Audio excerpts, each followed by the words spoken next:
Welcome to Man's TV YouTube channel. This is our cassava cake, guys. So yummy. This is a cheesy cassava cake. Wow. Ang sarap-sarap, guys.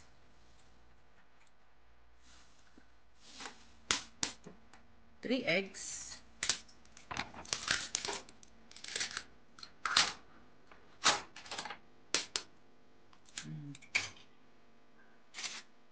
Tatlong itlog lang po ang ating kailangan para masarap.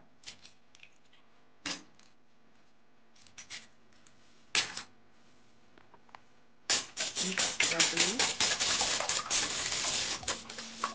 Ayan.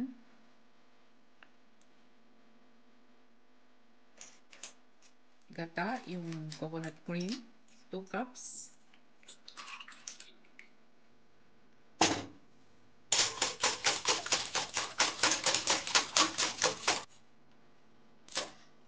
Sunod po yung ating evap milk na 12 ounce. Isang lata po ang gamitin. Tapos yung ating malapot na condensed milk, 14 ounces. Ilagay nyo lahat yung isang pan. Ayan po. Ayan. Simutin lang. Ayan, simutin lang. Ayan. Para masarap. At hindi sayang.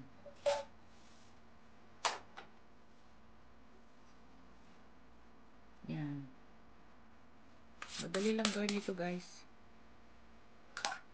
Yan po yung ating butter. Yan, haluan lang po. 3 tablespoon butter melted. Kung unsalted po yung gagamitin nyo, lagyan nyo lang po ng pinch of salt. Pero kung ginamit po yan ay salted butter.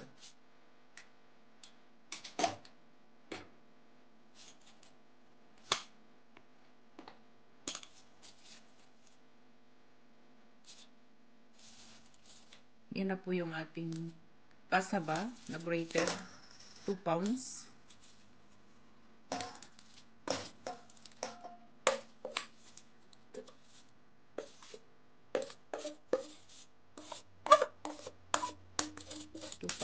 Grated cassava cake.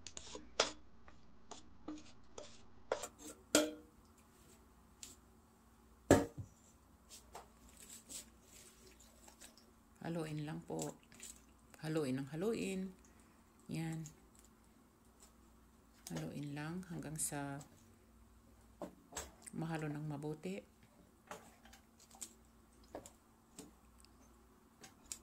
Napakadaling gawin, guys. Sundan nyo lang itong video na to. And don't forget to subscribe. And click all bell icon para po ma-notify kayo lahat sa aking mga ginagawang video. Sa mga hindi pa nakapag-subscribe dyan, just subscribe and comments down below.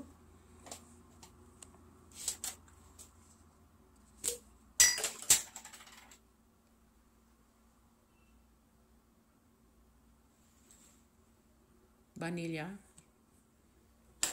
1 teaspoon para po yung sinusubo mo siya is napakasarap.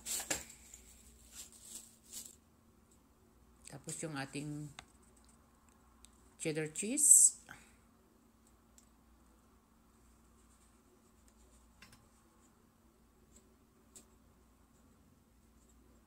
One half cup po ang ihalo nyo. Quick melted cheese. Shredded.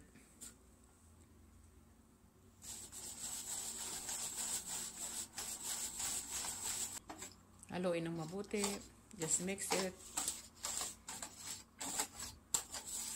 Ayan.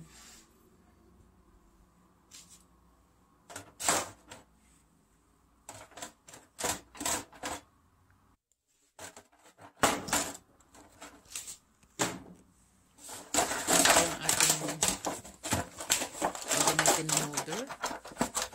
Depende po sa inyo kung ano yung gusto nyo shape. Lagyan nyo lang po ng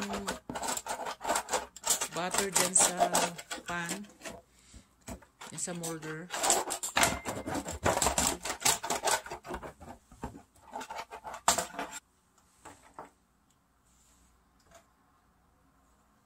Then ilagay nyo na yung butter. na ating ginawa.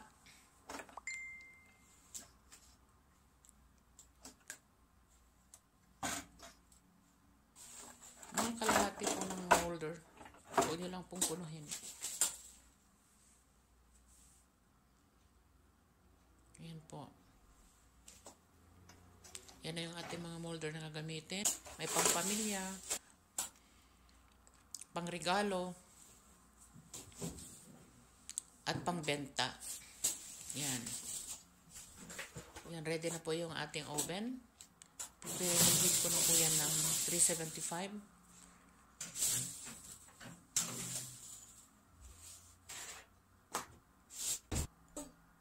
Ayan, nandiyan na po lahat.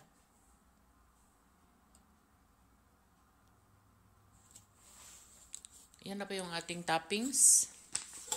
Ang kailangan po natin dyan is coconut cream na 1 cup. And then yung condensed milk, 7 ounce, yung kalahati po ng lata. Tapos yung 4 tablespoon butter na melted.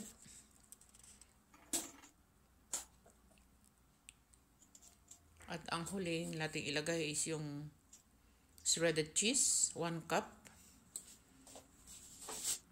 Ang technique po ng pag-shred ng cheese is ilagay nyo sa freezer muna para tumigas, para madaling i-shred. Yan na siya. So, luto na po yung ating cassava cake. Ayan, guys. Luto na. Linuto ko siya ng 45 minutes. 350 degrees Fahrenheit. So, yan na po yung ating toppings.